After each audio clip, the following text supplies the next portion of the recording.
pouvoir, chute, divine justice. L'empereur Marius, craint de tous pour sa cruauté, régnait d'une main de fer sur la nation d'Aurélia.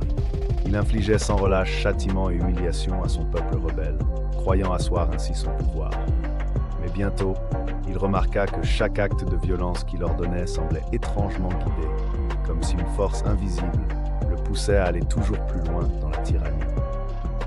Peu à peu, Marius comprit qu'il n'était qu'un instrument entre les mains d'une puissance supérieure.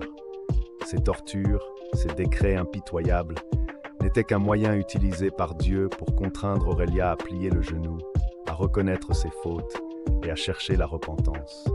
Il se sentit alors piégé dans une spirale infernale, incapable de s'arrêter, tandis que son peuple s'abandonnait à la prière et à l'humilité. Lorsque Dieu jugea qu'Aurélia était enfin soumise, il libéra la nation de la captivité, sans le moindre effort de la part du peuple, ni compensation de la part de l'oppresseur. Les chaînes tombèrent, les portes des prisons s'ouvrirent, et l'espoir renaquit dans chaque foyer.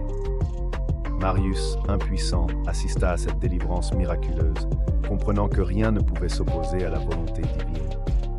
Alors, la colère de Dieu se tourna vers l'empereur.